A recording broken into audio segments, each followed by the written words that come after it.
that if you surround yourself with people who were not deluded by this world in the first place, or the world betrayed them, then you're less likely to be betrayed by it.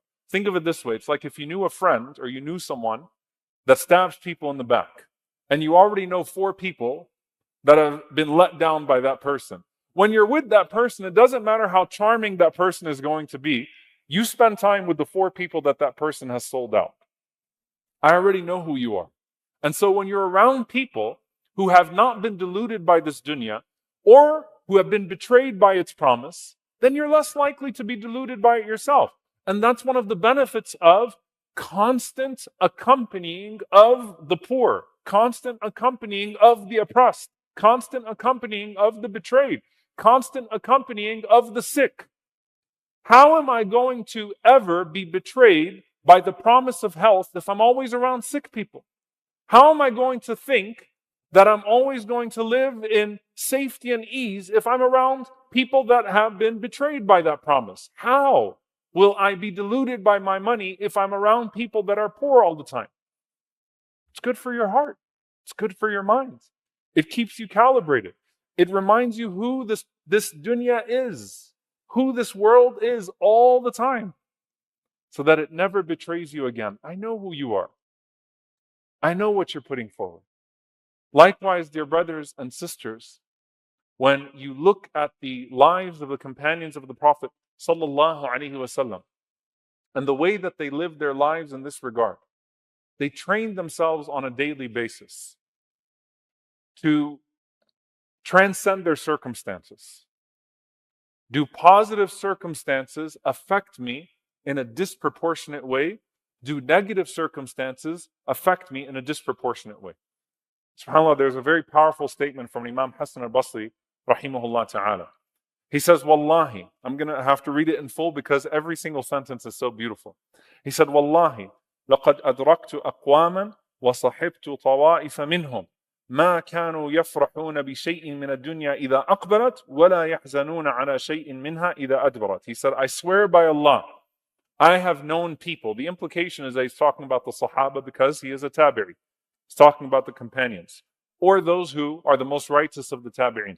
I have met people and kept company with groups amongst them who neither rejoiced when things of the world came to them, nor grieved when things of the world left them.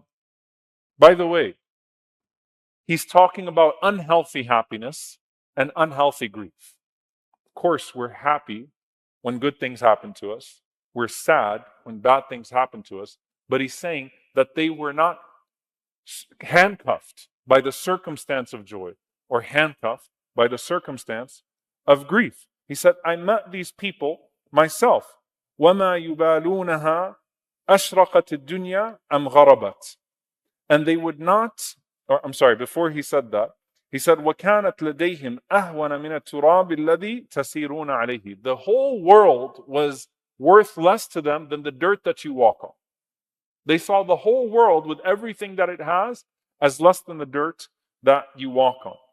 And he continues to say, وَمَا يُبَالُونَهَا أَشَرَقَتِ الدُّنْيَا أَمْ غَرَبَتْ. They would not mind if the dunya set upon them or if it rose upon them. They saw sunrise and sunset as the exact same way.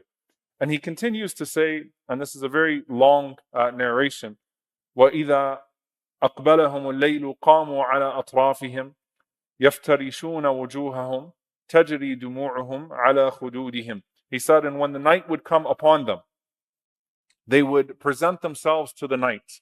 They would set their feet, and then they would place their faces in the dirt, and their eyes would flow with tears until it came down their cheeks. يناجون مولاهم في فك رقابهم وَإِذَا عَمِلُوا حَسَنَةً سَرَّتْهُمْ وَسَأَلُوا اللَّهَ أَنْ يَقْبَلَهَا. That they were people that would call upon Allah subhanahu wa ta'ala to save them. And if they did something good, then they would spend their time asking Allah subhanahu wa ta'ala to accept it. وَإِذَا عَمِلُوا سَيِّئًا سَاءَتْهُمْ. And if they committed a sin, then it grieved them. By the way, subhanAllah, Sa'id ibn Musayyib rahimahullah, he mentioned something to the effect that you should strive to get to a point that nothing pleases you more than Allah subhanahu wa ta'ala, and nothing causes you fear more than your own sins. You fear nothing more than your sins. You want nothing more than Allah subhanahu wa ta'ala. That's the emotional switch that has to happen.